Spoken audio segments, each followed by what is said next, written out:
Good morning students.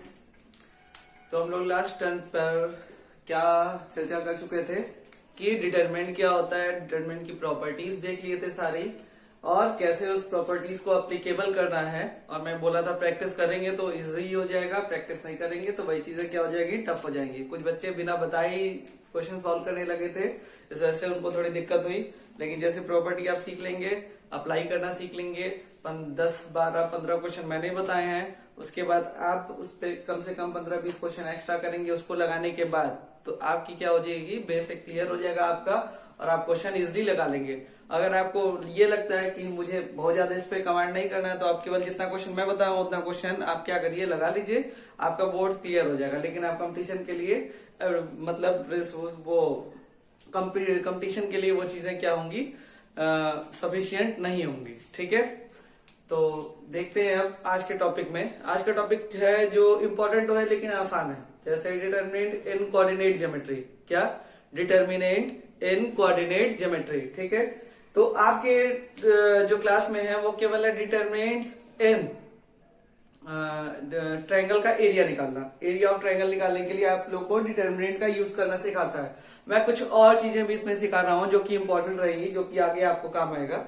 ठीक है, इतना डिस्कशन करते हैं, फिर एक 5 मिनट का लेक्चर दूंगा, उसमें आप ध्यान से सुनिएगा क्या बताने वाला हूं, वो जरूर ध्यान से सुनिएगा, स्किप मत करिएगा, क्योंकि वो आपके नेक्स्ट चैप्टर के लिए काम आने वाला है। ठीक है, तो हम लोग लिखते हैं, देखते हैं डिटरमिनेंट्स इन कोऑर्डिनेट ज्योमेट्री।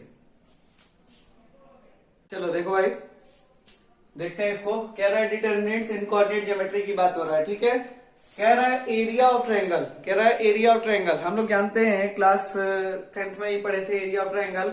ठीक है, क्लास 11th में ही पढ़े थे एरिया ऑफ ट्रायंगल। जब क्या हो, किसी ट्रायंगल के तीनों वर्टिसेस गिवन हो, अगर किसी ट्रायंगल के if the vertices of triangle are क्या, मान लेते हैं ए कितना है, x1, y1, b कितना है, x2, y2, एंड c कितना है, x3, y3। अगर ये तीनों वर्टिसेस ऑफ ए ट्रायंगल है, किस ट्रायंगल के 3 वर्टिसेस है, तो उस ट्रायंगल का एरिया क्या होता था, याद करिए। उस ट्रायंगल का एरिया होता था क्या, लिखते थे एरिया इक्वल टू कितना, लिखते थे 1/2, फिर लिखते थे मॉड के अंदर लिखते थे, क्योंकि एरिया कभी निगेटिव नहीं होता है। ठीक है, तो x1 लिखते थे, ये क्या हो जाता था y2 माइनस y3, फिर x2 लिखते थे, क्या हो जाता था y3 माइनस y1, फिर x1 लिखते थे, सॉरी x3 लिखते थे, क्या हो जाता था y2, 3 के बाद कितना आ गया 1 माइनस 2। ठीक है, कितना हो गया, देखिए x1, x2, x3 लिख लिया, y2 माइनस y3, 1 2 3, 2 3 1, 3 1 2। ठीक है, ये क्या हो गया, हमारा एरिया ऑफ ट्रायंगल हो गया। ये हम लोग भली बात ही परिचित है इस चीज से। ठीक है, आप दिए हैं, इसमें कोई दिक्कत है तो नहीं। ठीक, लेकिन जब हम लोग डिटरमिनेंट की बात करते हैं तो इस चीज को हम लोग कैसे रिप्रेजेंट करते हैं, इन अ डिटरमिनेंट फॉर्म में। तो एरिया ऑफ ट्रायंगल की बात हो रही है, ये तो हम लोग जानते थे। हम लोग को क्या लिखना है, हम लोग को समझना क्या है कि अगर 3 वर्टिसेस दिए हो तो एरिया इतना होता है, and this area can be represent in the form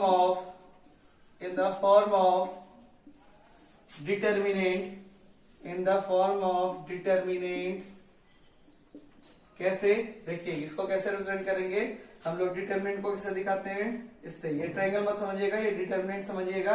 equal to कितना हो गया, 1/2 हो गया। डिटरमिनेंट को लिखना है, देखिए डिटरमिनेंट में इसको लिखने के लिए क्या करते हैं, डिटरमिनेंट बना देते हैं। ठीक है, तो डिटरमिनेंट बनाते हैं, यहाँ पे लिखेंगे x1, y1 1, यहाँ लिखेंगे x2, y2 1, यहाँ लिखेंगे x3, y3 1। आ रहा है ना नीचे। ठीक है, यहाँ पे लिख दिए x1, y1 1, x2, y2 1 और x3, y3 1। अगर 3 वर्टिसेस दिए हो तो किसी भी ट्रायंगल के एरिया को किस फॉर्म में लिखने के लिए, डिटरमिनेंट फॉर्म में लिखने के लिए हम लोग क्या कर सकते हैं, डिटरमिनेंट इक्वल टू 1/2, मतलब एरिया ही तो है, ये क्या है, ये एरिया ही है। ठीक है, या तो आप डिटरमिनेंट बोलिए इसको, एरिया को हम लोग क्या लिख सकते हैं, 1/2 x1 y1 1, x2 y2 1, x3 y3 1। ठीक है, अब एक चीज और देखिए, ये तो डिटरमिनेंट का साइन हुआ, इसका साइन हुआ डिटर्मिनेंट का। अब एरिया निगेटिव भी तो नहीं आना चाहिए, अगर एरिया निगेटिव नहीं आना चाहिए तो मैं इस पूरे को किसमें रखूंगा, मॉड के अंदर। ये आपका बाहर वाला क्या है, मॉड है, और अंदर वाला ब्रैकेट क्या है, ये डिटर्मिनेंट है। अंदर वाला ब्रैकेट क्या है, डिटर्मिनेंट है, और बाहर वाला ब्रैकेट क्या है, मॉड है। पहले डिटर्मिनेंट को, जब इस पूरे डिटर्मिनेंट को आप सॉल्व करेंगे तो यही वैल्यू देगा, यही वैल्यू देगा। यानी हम लोग कोई भी ट्रायंगल हो जिसके वर्टिसेस दिए हो उसके हम लोग एरिया को डिटरमिनेंट फॉर्म में हम लोग क्या कर सकते हैं, रिप्रेजेंट कर सकते हैं। जैसे ध्यान से सुनिए, मान लीजिए कोई बोल दिया कि सर आपके पास एक 2,3 है, 3,4 है, 5,6 है, ये क्या है, वर्टिसेस है। ए बी सी क्या है, वर्टिसेस है। तो इसको डिटरमिनेंट फॉर्म में लिखने का तरीका क्या होगा, आप लिखिए, देखिए ये x1 y1 x2 y2 x3 y3 हो गया, हुआ कि नहीं हुआ, ठीक है। तो x1 y1 x2 y2 x3 y3, x1 y1 x2 y2 x3 y3, बाकी का यहाँ पे क्या रहेगा, हमेशा 1 रहेगा। और एरिया ऑफ ट्रायंगल निकालना है तो 1/2 से मल्टीप्लाई कर दीजिए और पूरे का क्या लगा दीजिए, मॉड लगा दीजिए। और इसको जब सॉल्व करेंगे, डिटरमिनेंट को सॉल्व करेंगे, मॉड के अंदर से निकाल देंगे तो वो क्या हो जाएगा, आपका एरिया ऑफ द ट्रायंगल हो जाएगा, जब आपके 3 वर्टिसेस क्या हो, गिवन हो। कोई दिक्कत, कोई तकलीफ, इस पे कुछ क्वेश्चन करते हैं फिर आगे बढ़ते हैं। Note that. चलिए एक क्वेश्चन देखते हैं, नॉर्मल सा क्वेश्चन है। Find the area of triangle whose vertices are a 3,2, b 11,8, c 8,12। ठीक है, अब हमको मालूम है कि एरिया ऑफ ट्रायंगल निकालने के लिए एकदम आसान सा तरीका है। क्या करेंगे, 1/2 करेंगे, डिटर्मिनेंट लिखेंगे, डिटर्मिनेंट के अंदर क्या लिख देंगे, x1 y1 1, x2 y2 1, ठीक है, x3 y3 1। ठीक है, आसान है। मैं आपसे क्या बोला था, डिटरमिनेंट में केवल एक ही चीज टफ आती है, वो चीज क्या है, ऑपरेशंस का यूज करना। ऑपरेशन का यूज करना ये एक टफ आपका टॉपिक है, बाकी सारा डिटरमिनेंट में सारा कुछ आसान है, उसके पहले का उसके बाद का सब कुछ बहुत आसान है। इसलिए बस वहीं पे, और वो भी टफ क्यों पड़ती है, क्योंकि आपको थोड़ा सा सोचना पड़ता है किसके लिए, प्रॉपर्टीज लगाने के लिए। तो भाई प्रैक्टिस करोगे तो अपने आप चीजों को क्या समझ जाओगे, इजिली समझ जाओगे। कोई बहुत मुश्किल टास्क नहीं है वो, ठीक है, रॉकेट साइंस नहीं है कि समझ में ना आए। तो ये कितना हो गया, इसका हम लोग को एरिया निकालना है। एरिया निकालने के लिए क्या करेंगे, एक और मॉड लगा देंगे। देखो ये डिटरमिनेंट हो गया, बाहर वाला क्या हो गया, मॉड हो गया। तो डिटरमिनेंट को ब्रेक करना मेरे ख्याल से सबको समझ में आता है। एक्सपेंशन तरीका आता है, आप एक्सपेंशन से भी लगा सकते हो। देखो जिसको जो मजा आए, जैसे जिसको समझ में आए।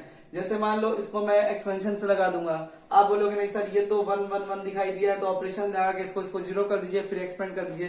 तो यहाँ पे आप कुछ भी लगा सकते हो, यहाँ पे कोई आपको कंपल्सरी नहीं है कि ऑपरेशन का यूज करके लगाना है कि ऑपरेशन का यूज करके नहीं लगाना है। तो 1/2 हो गया, ठीक है। अब मैं R1 के अकॉर्डिंग अगर एक्सपेंड करना चाहता हूँ, देखो मॉड तो मैं लगाऊंगा, ये क्या है, ये मॉड है, ये क्या है, ये मॉड है।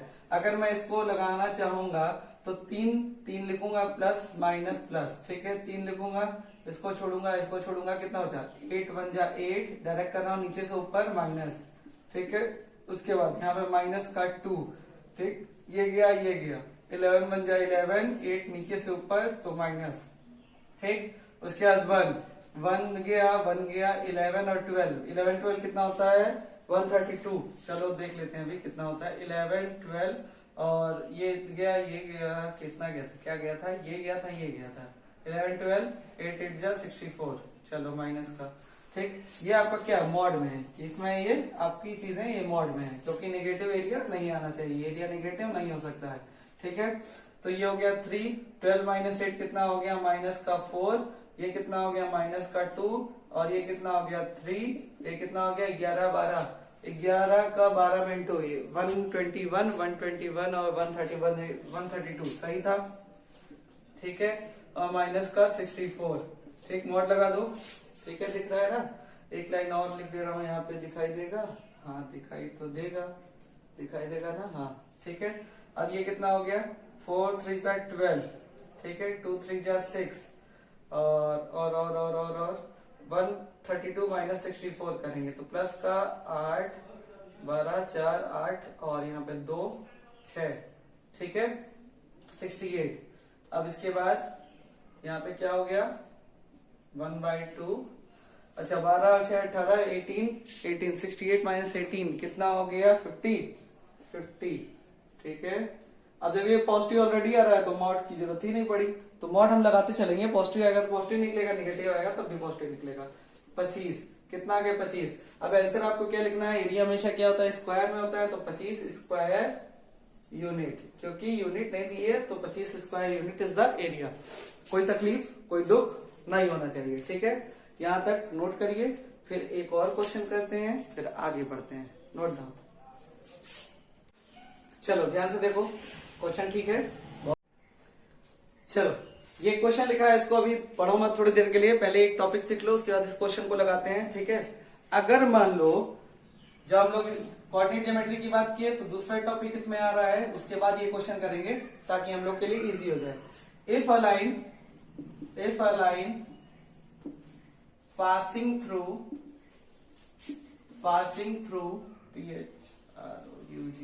ठीक, passing through points x1, y1 and x2, y2। अगर कोई लाइन किसी दो पॉइंट से पास होकर जाती है तो उस लाइन का इक्वेशन आपको पता होगा, क्लास 11 में क्या पढ़े थे, y minus y one equal to m x minus x one, ठीक है। लेकिन जब हम लोग किसमें देखते हैं, डिटर्मिनेंट फॉर्म में देखते हैं कि अगर कोई लाइन किसी दो पॉइंट से पास होकर जाती है तो उसको डिटर्मिनेंट फॉर्म में क्या लिखेंगे, क्या देखो, लिखेंगे x y one x one y one one x two y two one, ठीक है, बराबर क्या हो जाएगा, 0। याद रखना, बराबर एरिया में 0 नहीं होगा। अब याद करो, एरिया किसी भी ट्रायंगल का एरिया 0 हो जाता था तो वो तीनों लाइन, वो तीनों पॉइंट जो होते थे, वर्टिसेस जो होते थे, वो कोलिनियर होते थे कि नहीं होते थे, होते थे। अगर हम लोग किसी भी ट्रायंगल के एरिया को 0 कर देंगे तो क्या हो जाएगा, वो तीनों वर्टिसेस क्या हो जाएंगे, कोलिनियर हो जाएंगे, मतलब एक लाइन बना देंगे। यानी कि लाइन जब बना तो एरिया किसके बराबर हो गया, 0 के। लाइन जब बना तो एरिया किसके बराबर हो जाएगा, 0 के। तो आपसे कभी भी अगर पूछता है इफ 3 points are collinear, तो आपका एरिया किसके बराबर हो जाएगा, 0 के। देखो 1/2 यहाँ पे था, आप बोलो 1/2 कहाँ गया सर, तो 2 इधर जाएगा, वो भी तो 0 हो जाएगा। तो जिस दिन कोलिनियर की कंडीशन पूछेगा उस दिन एरिया क्या हो जाएगा, 0, मतलब ये टोटल किसके बराबर हो जाएगा, 0 के। जिस दिन पूछेगा लाइन का इक्वेशन उस दिन भी क्या हो जाएगा, ये पूरा डिटर्मिनेंट जो एरिया का है वो किसके बराबर हो जाएगा, 0 के। तो दिमाग में बैठा रहो, for collinearity and for the line the value of the determinant is क्या, 0। यानी जब एरिया के फॉर्म में लिखेंगे तो उसकी वैल्यू किसके बराबर हो जाएगी, 0 के। ये दिमाग में बैठा लिए, इसी का यूज हम लोग करेंगे आने वाले क्वेश्चन में, ठीक है। किसके लिए है, फॉर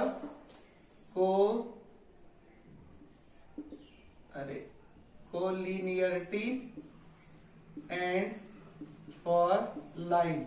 देखो दोनों का मतलब तो एक ही होता है, बस दिमाग में बैठा लेना। अगर कोई चीज कोलिनियर है मतलब एक लाइन में है तो वो लाइन के इक्वेशन को डिफाइन करेगी, और लाइन के इक्वेशन को डिफाइन करेगी तो हमारे पास जो एरिया ऑफ ट्रायंगल होगा वो किसके बराबर हो जाएगा, 0 के बराबर हो जाएगा। कोई दिक्कत कोई तकलीफ नहीं ना। चलो इसको नोट कर लो, पॉज करके ये वाला क्वेश्चन कर लिया जाए।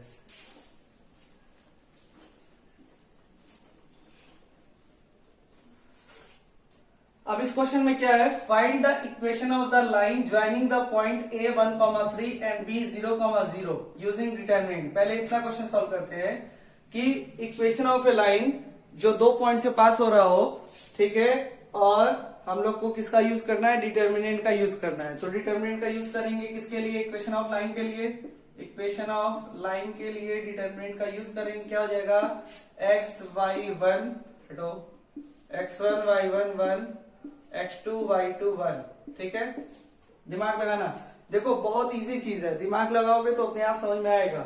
अब हमको लाइन का इक्वेशन बताना है तो ये टोटल किसके बराबर हो जाएगा, 0 के बराबर हो जाएगा, ठीक। अब क्या करेंगे, एक्स वाई को एज इट इज रख देंगे, x1 y1 1 3 1, यहाँ तो 1 ही रहेगा हमेशा, x2 y2 0 0 1, ठीक, बराबर क्या, 0, ठीक है। अब इसको सॉल्व करोगे, मैं क्या बोला था सॉल्व करने के लिए, अभी तक तो सीख गए होगे, जिसके पास क्या हो, मैक्सिमम नंबर ऑफ जीरो हो। किसके पास है, R3 के पास। R3 के पास अगर मैक्सिमम नंबर ऑफ जीरोस है तो इसको R3 के अकॉर्डिंग क्या कर देंगे, एक्सपेंड कर देंगे। एक्सपेंड करेंगे तो जीरो वाला ये जीरो ही देगा, जीरो वाला जीरो ही देगा, क्या बचेगा, केवल 1। तो 1 के अकॉर्डिंग देखते हैं, 1 के अकॉर्डिंग देखो, ये 3x हो गया, नीचे से ऊपर माइनस, तो 3x माइनस वाई बराबर कितना, 0। तो 3x बराबर कितना हो गया, y, यानी y बराबर 3x is the equation of the line which passing through A1,3 and 0,0। जब 0,0 और 1,3 से पास करेगा तो इक्वेशन ऑफ लाइन क्या हो जाएगा, x बराबर 3x बराबर y। कोई दिक्कत, कोई तकलीफ नहीं, इसको नोट करो यहां पर।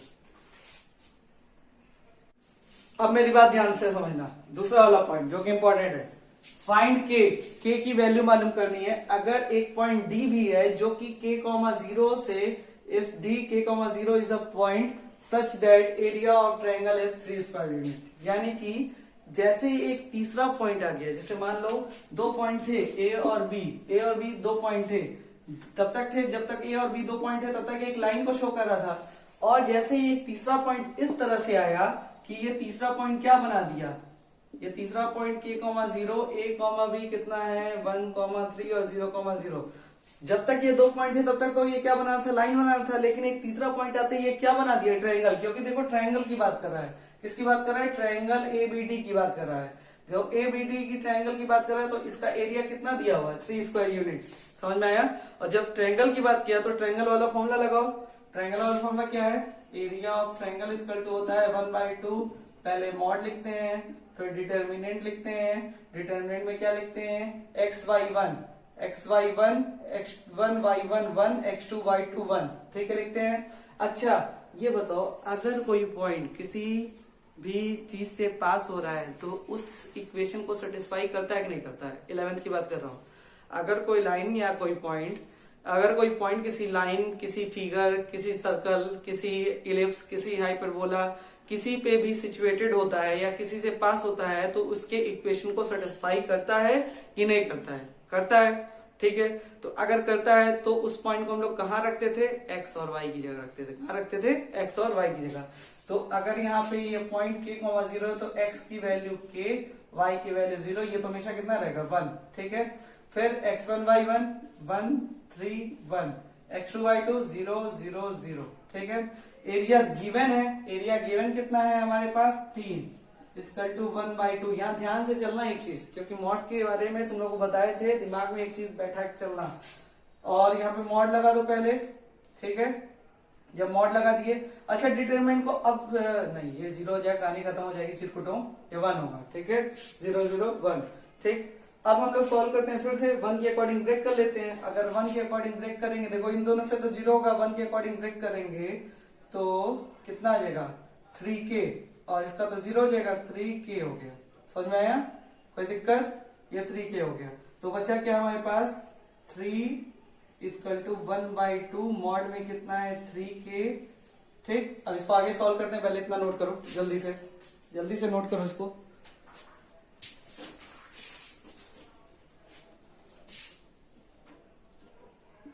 जल्दी से नोट करो इसको, फिर आगे सॉल्व करते हैं। क्या है लास्ट में 1/2 3k, इतना नोट करो।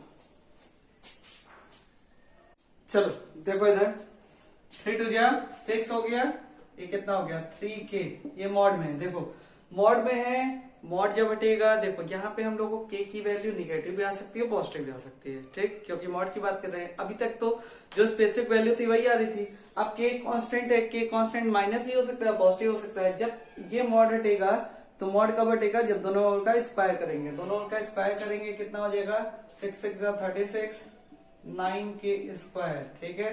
इसका यहाँ पे करेंगे, डिवाइड करेंगे तो k स्क्वायर इक्वल टू कितना हो जाएगा 9 4 36, तो k बराबर कितना हो गया +-2। ध्यान रखना है यहाँ पे एक चीज कि जैसे मान लो यहाँ पे 3k बराबर कितना है 6 है, तो ये मॉड तभी हट पाएगा जब हम लोग क्या करेंगे, स्क्वायर करेंगे। तो 9k स्क्वायर इक्वल टू 36, तो k स्क्वायर बराबर 4, तो k की वैल्यू कितनी आ गई +-2, ठीक है। यानी +2 भी हो सकता है और -2 भी हो सकता है। देखो एग्जाम में तुम क्या करते, सीधे सॉल्व, मॉड हटा देते, डायरेक्ट कर देते सॉल्व, तो आंसर तुम्हारा क्या होता है, डिफर आता। आंसर क्या आता है, डिफर आता। देखो आंसर डिफर भी आ सकता है, सेम भी आ सकता है, लेकिन तुमको बेसिक कॉन्सेप्ट के थ्रू चलना है। जैसे मान लो तुमने ये काम किया, इसके अलावा भी एक काम तुम और कर सकते थे। तुम क्या कर दो इसको, ये कितना है 6 है, ठीक है। अब यहाँ पे क्या है 3k है, ठीक। अब जब ये मॉड हटेगा तो पॉजिटिव और निगेटिव दोनों वैल्यू ले आ सकता है। तो एक बार 3k बराबर कितना हो जाएगा +6, और एक बार या 3k बराबर -6, दोनों वैल्यू दे सकता है। ये ज्यादा बेहतर है, पिछले वाले ज्यादा बेहतर यही है। कि अगर मॉड रटता है तो पॉजिटिव और निगेटिव वैल्यू दोनों ले आएगा, ठीक है। तो एक बार 3 के बराबर 6 आ सकता है, एक बार 3 के बराबर -6 आ सकता है। तो k बराबर कितना आ जाएगा 2 या k बराबर कितना हो जाएगा -2। तो k की वैल्यू +-2, ठीक है। कोई डाउट, कोई दिक्कत नहीं, इसको नोट करिए। देखो भाई बहुत आसान है, ये भी दिमाग लगाना। Show that a comma b plus c, b comma c plus a, c comma a plus b are collinear. जब भी कोलिनियरिटी का हम लोग को दिखाना है किसमें, डिटरमिनेंट में, तो एरिया किसके बराबर हो जाएगा 0 के। तो एरिया बराबर 0 लिखेंगे। एरिया में क्या होता है x1 y1 1, x2 y2 1, x3 y3 1। देखो x1 y1, x2 y2, x3 y3 बराबर, हम लोग अगर इसको 0 दिखा दे तो ये कोलिनियर हो जाएगा, अगर 0 नहीं दिखा पाए तो कोलिनियर नहीं होगा। तो देखो फिर से मैं एलिमेंट्री प्रॉपर्टीज में यूज कर दूंगा, ठीक है।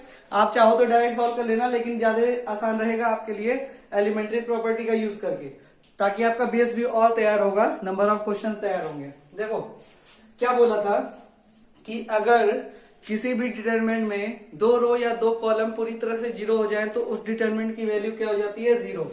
तो ध्यान दो, अगर यहाँ पे पहले से एक रो सेम है और एक जगह 1 1 1 बनाने का तरीका मुझे दिख रहा है, मैं क्या कर रहा हूं, C1 change to C1 plus C2, मतलब इस वाले को मैं इस तरह चेंज कर रहा हूं, इसमें C2 को ऐड कर दे रहा हूं। तो देखो ध्यान से क्या हो जाएगा, दिख रहा है ना, इसमें ऐड करेंगे a plus b plus c, C1 में इसको ऐड करेंगे, ये भी क्या हो जाएगा a plus b plus c, इसको भी ऐड करेंगे, क्या हो जाएगा a plus b plus c। बाकी ये एज इट इज रहेगा b प्लस c, क्योंकि C1 ही चेंज हो रहा है, और ये c प्लस a, ये क्या हो जाएगा a प्लस b, ये क्या हो गया 1 1 1, ठीक है। अब क्या करेंगे, a plus b plus c किसमें से, रो 1 में कॉलम में से कॉमन ले लेंगे, C1 में से कॉमन ले लेंगे, क्या बचेगा 1 1 1, यहाँ भी क्या बचा 1 1 1, यहाँ क्या बचा b plus c plus a और a प्लस b, ठीक है।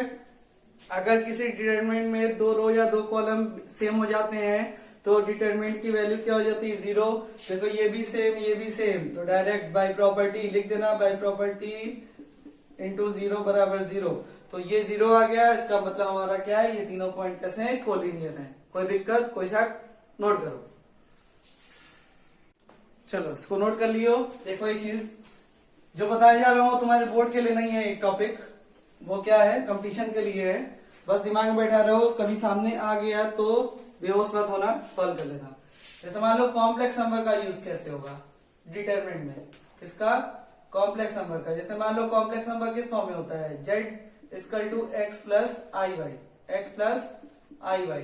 तो मान लो अगर एक कॉम्प्लेक्स नंबर है z1 equal to x1 plus i y1, दूसरा कॉम्प्लेक्स नंबर है z2 equal to x2 plus i y2, ये तुम्हारे बोर्ड का नहीं है, पहले दिमाग में बैठा लो।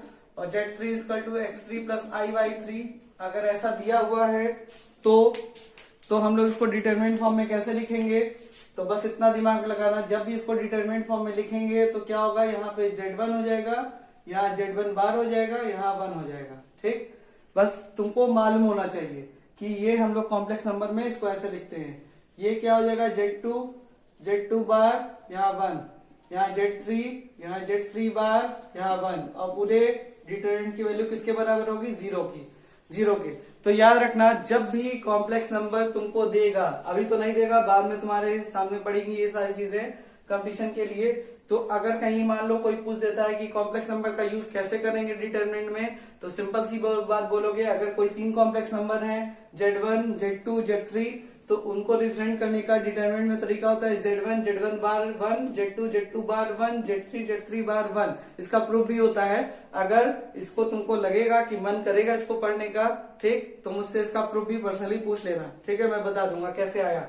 अच्छा, z1 बार कितना होता है, कॉन्जुगेट होता है, याद आया, z1 बार क्या होता है, कॉन्जुगेट, क्लास 11 पढ़े हम लोग। z1 इक्वल टू अगर x1 प्लस आई वाई 1 है, तो z1 बार बराबर क्या होगा, x1 माइनस आई वाई 1, ठीक है।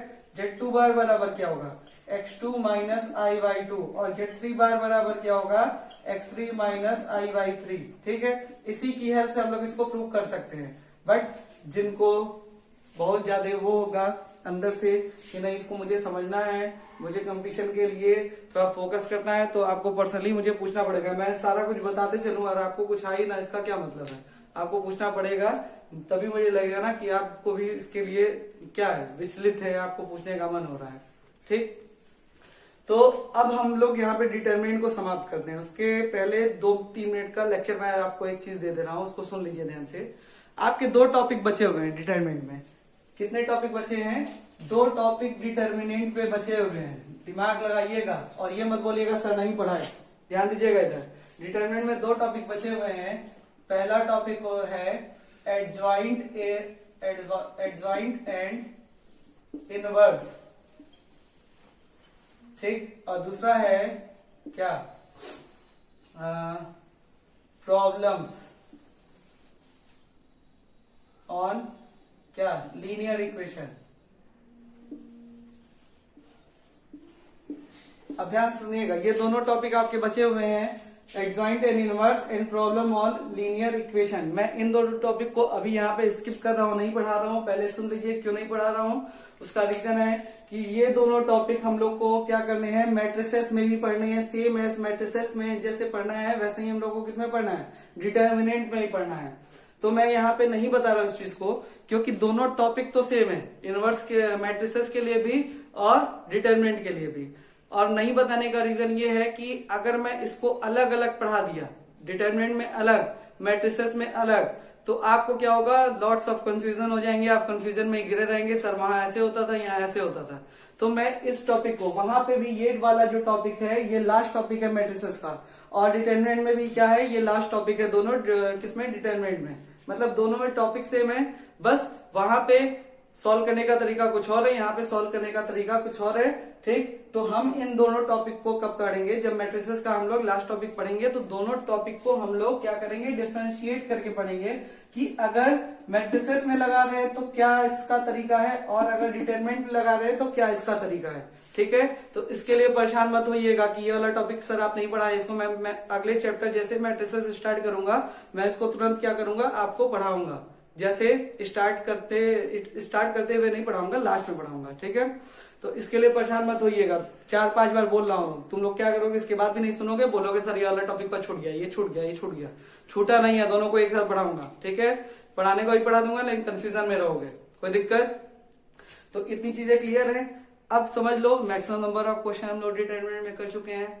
ठीक, उसके बाद भी अगर कुछ क्वेश्चन बचते हैं तो आपको मैं 1 दिन एक्स्ट्रा टाइम दे रहा हूं। मैं लेक्चर नहीं स्टार्ट करूंगा, आपको मैं 1 दिन एक्स्ट्रा टाइम दे रहा हूं। उस 1 दिन एक्स्ट्रा में आप सारे क्वेश्चन, सारे डाउट, सारी चीजें आप क्या करिए, क्लियर कर लीजिए, पूछ लीजिए, फिर हम लोग आगे बढ़ेंगे किसकी ओर, मैट्रिसेस की तरफ। तब तक के लिए थैंक यू क्लास।